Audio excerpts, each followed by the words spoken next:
Bom dia, saúdo a todos com a graça e a paz da parte do Senhor Jesus.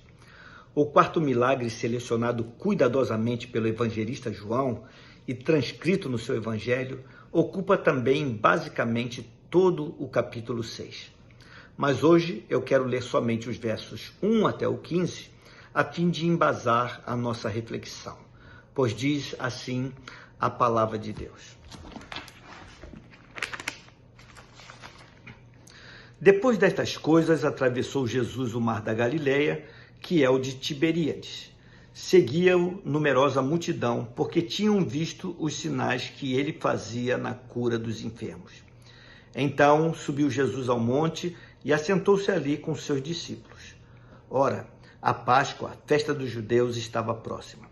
Então Jesus, erguendo os olhos e vendo que grande multidão vinha ter com ele, disse a Filipe: onde compraremos pães para lhes dar de comer?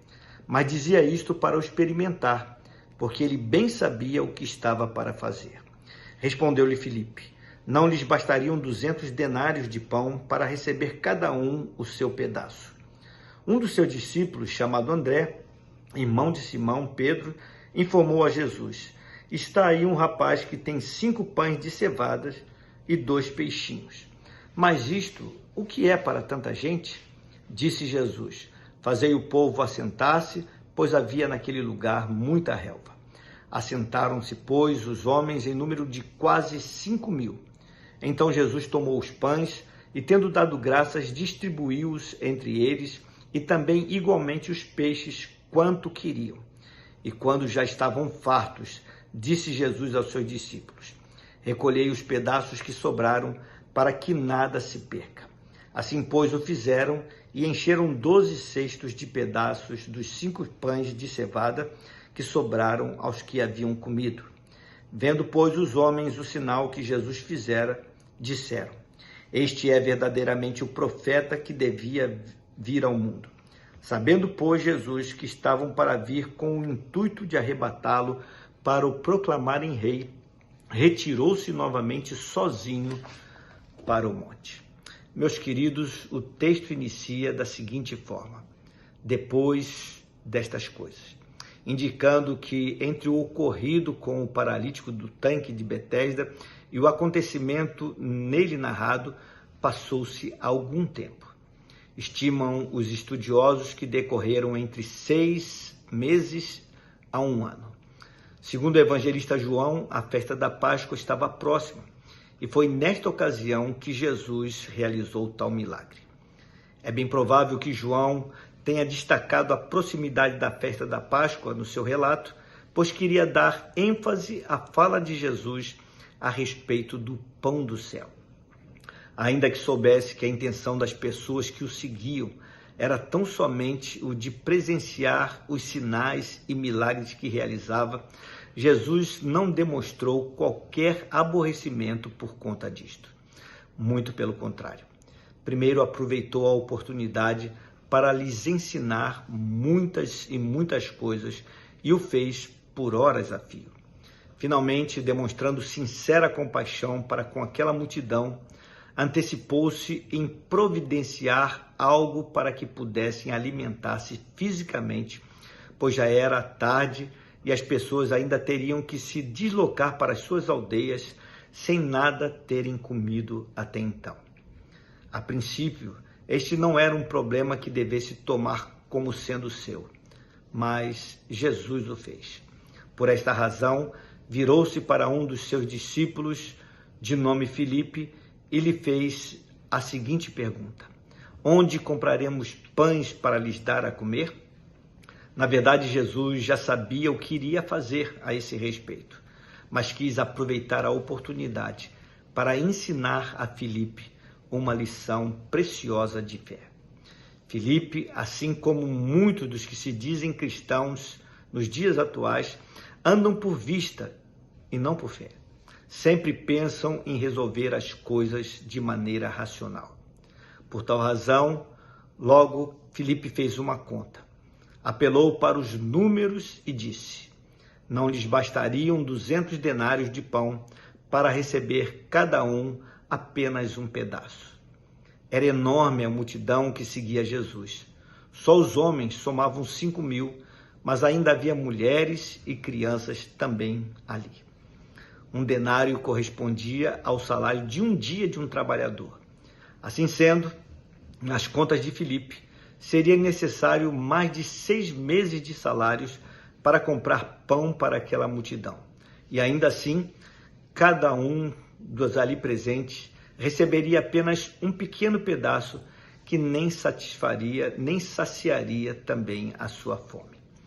André, outro dos discípulos de Jesus, viu que estava por ali um rapaz de posse de 5 pães e 2 peixinhos, porém pensou consigo mesmo: mas isto o que é para tanta gente? Jesus, no entanto, imediatamente mandou que lhe fosse trazido aqueles 5 pães e 2 peixinhos. Mandou também que os discípulos organizassem o povo em grupos de 50 pessoas. Então tomou aqueles pães e os peixes, deu graças a Deus e os abençoou e os entregou nas mãos dos discípulos, que passaram a repartir com todos ali à volta. Jesus lançou mão daquela pequena provisão humana e, mediante a sua graça, tornou-a suficiente para suprir a necessidade de toda aquela multidão. Nenhum dos evangelhos registra como isto se deu na prática, mas pela quantidade de pessoas ali presentes e pela logística que isto implicaria, algo muito sobrenatural aconteceu de forma contínua, até que todos tivessem pego a sua porção e se fartado de tanto comer. E o que é mais ainda impressionante, ao final foram recolhidos 12 cestos cheios com os pedaços que sobraram. A palavra-chave aqui nesse texto é multiplicação. Mas este milagre, por mais extraordinário que possa ter sido, não é o registro mais importante deste capítulo. O melhor ainda está por vir, e nós veremos isto nos próximos versos, nos dias seguintes. Já é algo maravilhoso saber que Jesus pode multiplicar pães e peixes para alimentar famintos. Todavia, tal milagre da multiplicação dos pães apontava para a verdade maior, para o fato de que Jesus é o pão que verdadeiramente sacia a fome espiritual de todo o homem que nele crê. Pense nisto. Vamos orar? Senhor amado, obrigado por mais esse sinal registrado por João, por esse milagre fantástico. Nós não temos os detalhes de como ocorreu, mas é muito evidente, Senhor Deus, que algo sobrenatural de forma contínua foi acontecendo à medida que aqueles 12 homens iam se deslocando e entregando porções para que as pessoas comessem, e se estima que eram pelo menos entre 8 e 10 mil pessoas, e cada um pegou a sua porção e o pão não acabava, os peixes não acabavam, e todos comeram até se fartar, porque o Senhor Jesus pegou aquele pequeno bocado, deu graça e multiplicou. Mas como já afirmei, Senhor Deus, ainda que esse milagre seja algo tão extraordinário, ele não é nem de perto a coisa mais significativa desse capítulo 6. O que temos aqui é um apontar dessas verdades para aquele que é o pão da vida, aquele que pode saciar a fome de toda a alma faminta, que é o próprio Senhor Jesus. Que o Senhor nos ensine essa verdade, que o Senhor nos faça ver que isso é algo que se aplica à nossa própria vida. Nós, os que cremos, já estamos debaixo dessa verdade, que o Senhor sacia a nossa fome. Mas nós precisamos proclamar essa verdade, porque existem muitos famintos ao nosso redor. Ajuda-nos, Senhor Deus, dá-nos compaixão e amor, assim como Jesus teve, para que repartamos com esses a respeito do pão da vida, que é o Senhor Jesus. É a oração que fazemos, no nome dele, no nome precioso, que se eleva sobre todo nome, o nome de Jesus. Amém. Meus queridos, tenham uma abençoada quinta-feira. Fiquem na paz do Senhor.